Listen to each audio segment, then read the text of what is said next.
Hello, Homestead. Please stand for the pledge. I pledge allegiance to the flag of the United States of America and to the republic for which it stands, one nation, under God, indivisible, with liberty and justice for all. Please remain standing for a moment of silence.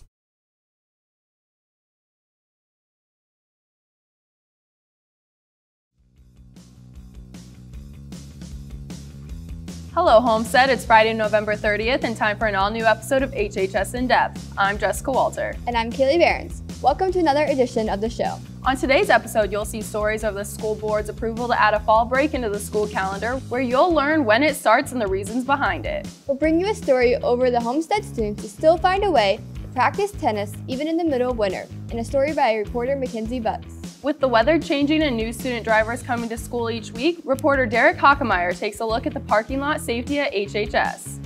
Reporter Ellie Davis brings you a story over the future trip to Italy and Greece Homestead students can sign up for.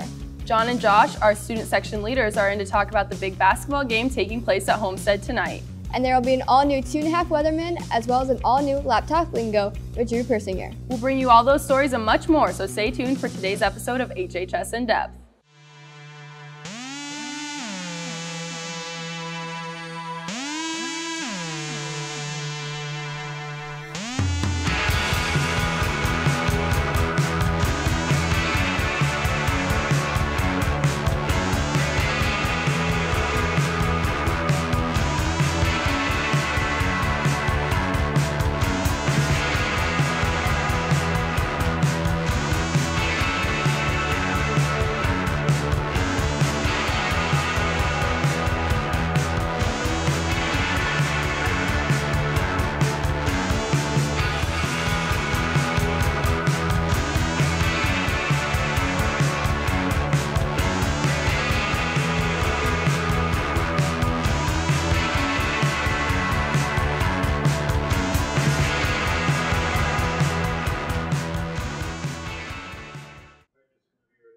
We begin today's show with a story over the new fall break coming to Southwest Allen County schools in the future. To learn how this process played out and when it will start, here's reporter Kaylee Behrens. You may have heard about the recent voting of the new calendar change to have a fall break for the SACS district. This calendar was passed in a vote of 3-2 for the calendar to be put in place for the 2020 to 2021 school year.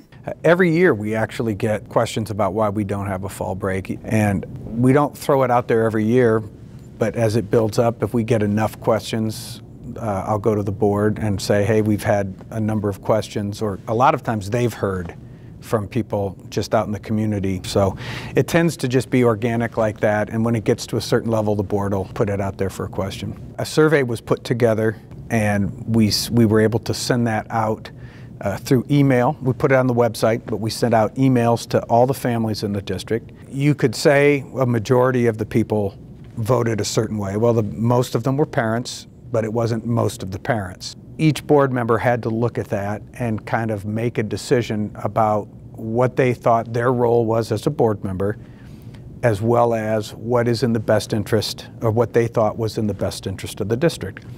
Many other schools have adapted to a fall break, and the school board thinks that having this break will be in the best interest of the district. One of the things that we can take some solace from is there are a large number of districts in the state, including a lot of districts that are very similar to ours, that have fall breaks, and once they've gone to it, they don't want to not have it. Many families will have to adjust to the change of this fall break, but the administration is confident that the change will benefit the students. There's no research that shows a calendar is going to necessarily impact student performance, because student performance is not something that is so simple to measure that changing one input is going to change it. That said, there are certainly social, behavioral things that we see at certain times of the year. There's a reason there's a spring break, and the idea that a fall break, that we've never had a fall break, kind of almost doesn't make sense. If you think about winter break, the basketball teams all play a tournament. So those students, if they're going to be on those teams, they know that ahead of time and know they're going to be giving up some of their winter break. Baseball is another sport that people know that there are games during spring break, and so if you're going out for baseball, you just know. So going into this, there's 2 years out for coaches to kind of think about this and look at their schedules and figure out how they want to make it work. If you look at the schools that have a fall break, those sports like football and things like that, they tend to have practice and have games during those weeks. Although the calendar that gets approved next year could be different from the one that just got approved, this calendar will be in place for the current freshmen and sophomores. So we're looking forward to having a fall break in 2 years. For HHS In-Depth, I'm Kaylee Behrens. Biomedical Science Club will be hosting 2 speakers from the Indiana State Police Laboratory on Wednesday, December 12th in room 215. One of the speakers is a forensic scientist in the Biology and DNA office, and the other is a fingerprint analyst from the Indiana State Police. The meeting will end by 3:30 and snacks and drinks will be provided. Politically inclined, behind on current events, or just hungry? Join Young Progressives for a meeting after school today from 2:45 to 3:30 in Mrs. Smith's room, room 614, to discuss next week's joint meeting topics. All are welcome and snacks will be provided. Interested in submitting your artwork into the Scholastics Art Competition this year? The Scholastics Art Competition is the largest high school art contest in the nation and offers students the chance to have their work displayed in New York as well as the opportunity to win scholarships. The deadline is coming soon, and Mr. Manko will have 3 short meetings to let you know how to earn your fame and glory. The dates are Monday, Tuesday, and Wednesday, December 3rd through 5th, after school in room 104 from 2:45 to 3 p.m. If you can't make one of the meetings and would like information, please see Mr. Manko in room 104 for more details. Any freshman football player that did not receive their numerals at the end of season banquet, please stop by the athletic office as soon as possible to pick yours up. Attention baseball players. Winter conditioning workouts begin next Wednesday and Friday from 3:15 to 4:45 p.m. You will meet in the weight room in the Freshman Academy on Wednesdays and upstairs in the turf room on Fridays. Again, this will be starting on Wednesday, December 5th. Please see Coach Bile with any questions. Calling all environmental club members dare to be a force of nature and get out to Homestead's next environmental club meeting next Monday in Mrs. Merkling's room, room 206. Bring a friend on Monday, December 3rd at 2:45 in room 206. Homestead's tennis players aren't letting the cool temperatures and snow keep them from training. Instead, they go indoors at the Wildwood Racquet Club. To learn more about it, here's reporter Mackenzie Butts. Ping pong is cool, but have you tried tennis? Unlike other sports at Homestead, tennis is split up by a boys' season and a girls' season. Regardless of which end of the school year, many tennis players keep their skills fresh by practicing at the local indoor and outdoor tennis facility, Wildwood Racquet Club. I think I've been playing tennis for 7 to 8 years, and all my years have been at Wildwood. I've been playing tennis for about 6 years, and ever since I started playing, I've been playing there. Teacher Mr. Hauer, who in addition to working here at Homestead, is also a part-time pro at the tennis club and enjoys his time coaching different groups. The way that it's set up is that you have 3 main levels, and it's based off of basically where you play on the team. So the high school 2 would be for JV players or kids that are kind of going in or going out of JV, and the second level is high school 1, which is for varsity players in the area. And then high performance is pretty special because you basically have to apply for high performance, and you get into the third level. They have like a high performance class, that's the class I'm in, and it's just a whole bunch of like high school varsity players, and it's run by a couple pros, and we do a whole bunch of drills and stuff, and it's a good time. We kind of just have a big group of people, and then we either play out matches or we play games and drills and that kind of stuff, and then for the last portion of the practice is all conditioning. Students enjoy their year-round training at the club because it provides a different environment than high school training. Probably the favorite part about playing tennis at Wildwood is I know everyone there. It's like a big family. Everyone's nice to each other. That's really the only place in town to develop your skills, and the pros are really good there. They have really good groups and stuff like that. They've helped me skill-wise, just perfecting everything, but then they've also helped mentally. They've given me tips and tricks and all that stuff to stay calm and everything. I just like the environment there. I love all the people at Wildwood, and it's kind of like my second home, so it's just nice to go there and just know everyone. So I think that kids that play for the team or recreational should go to Wildwood for a few reasons. Obviously to get better, because you get to learn from some great people, and you get to play against other players in the area that are really good. But it's also kind of a sense of community, and it's a lot of fun. You make friends that you wouldn't normally make maybe at your school that play other sports, but those friends that are like-minded and really passionate about tennis and just passionate about fitness or whatever. It's a lot of fun to do it. So you get better and you make friends, and it's kind of the best of both worlds for sure. Whether you play tennis competitively or are just looking to improve your game, you can sign up for a membership in classes at Wildwood anytime. You can also visit them at their website, www.wildwoodfw.com, for more information on groups and lessons. For HHS In Depth, I'm Mackenzie Butz. With more and more students getting their license and beginning to drive to school each day, reporter Derek Hockemeyer brings you a story over Homestead's parking lot safety. Welcome to the first edition of How To. I'm your host, Derek Hockemeyer. Today I'm with special guest Hunter Richards, showing you how to be a smart driver in the Homestead parking lot.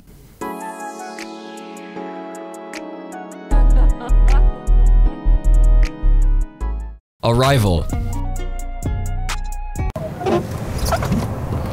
Things go a lot more smooth when you show up earlier. When everyone tries to go to school 5 minutes before class, that's when things get a little crazy.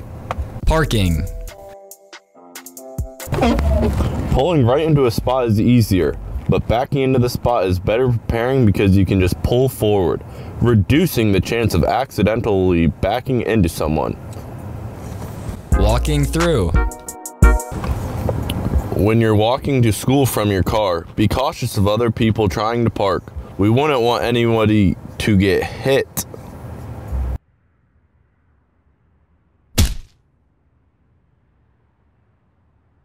Leaving. Leaving school is a lot more hectic. Just don't be in a rush. Be polite to other drivers. Everyone just wants to go home. So now you know how to be safe in the parking lot.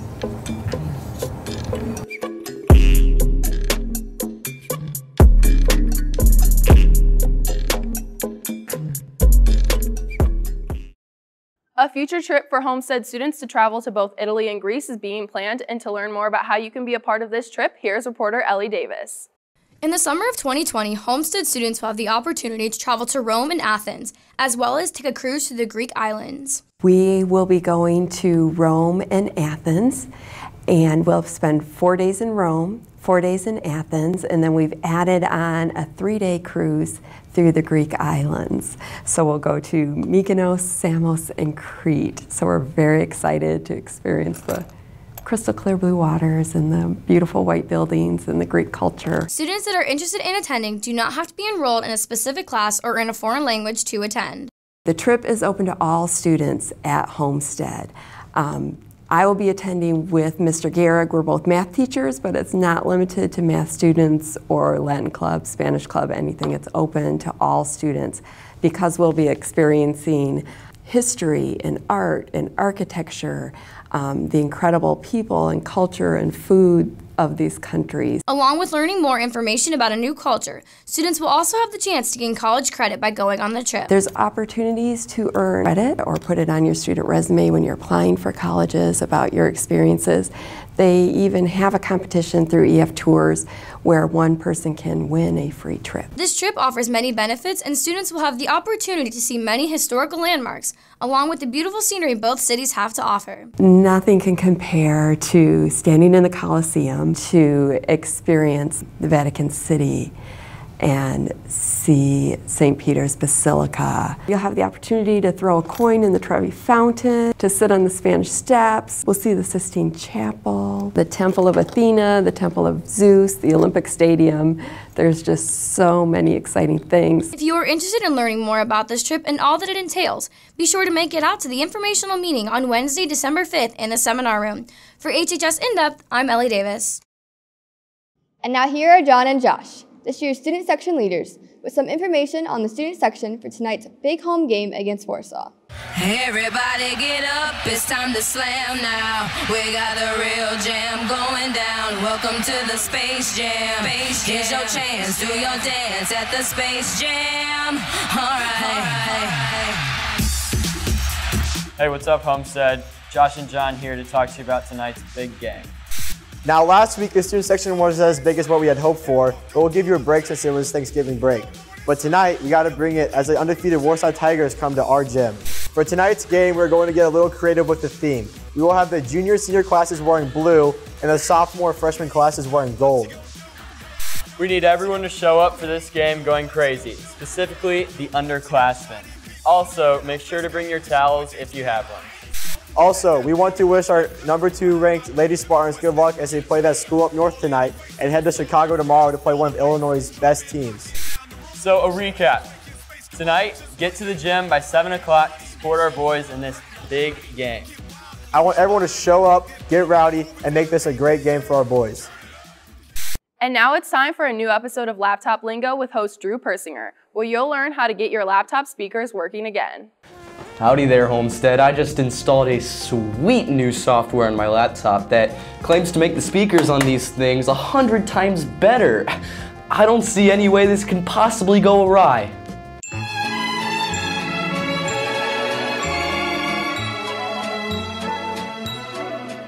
Well, my speaker stopped working, but thankfully I have just a few solutions that could possibly solve this dire situation I have been put into. Let's go look at them. Having your speakers stop working out of the blue can be pretty annoying. Here are 2 quick solutions to get that audio back. First, you could go to your Windows menu and restart the laptop. If this doesn't work, do a hard reset of the laptop by holding the power button down for about 10 seconds until everything is off. This should fix your speaker problems. Well, there you go, Homestead. I've just learned a few solutions that can fix the speakers on my laptop so they work now and I can listen to some sweet tunes. I'll see you next week when I talk more about laptops. I'm Drew Persinger. See ya, Homestead. And now it's time for the weekend weather forecast. Here's an all-new 2.5 Weathermen with Alex and Ethan.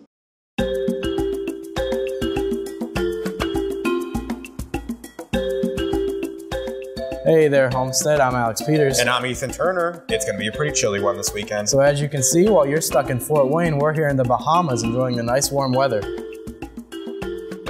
Don't worry about that. Must be an editing issue. Anyways, let's get right into the weather. Tonight's going to start off this chilly weekend with some cloudy skies as well as a high of 42 and a low of 37. Saturday is going to be seeing some thunderstorms with a high of 56 and a low of 46. Finally, Sunday is going to end off this chilly weekend with afternoon showers and a high of 50 and a low of 35.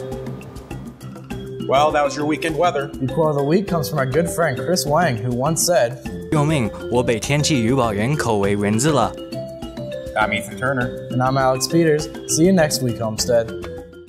Well, that wraps up this edition of HHS In Depth. I'm Jessica Walter. And I'm Kaylee Behrens. Thank you for watching today. Today we leave you with a song exclusive to our radio station, the Point 91 FM. Have a great weekend, and we'll see you back here next week for an all-new HHS In Depth.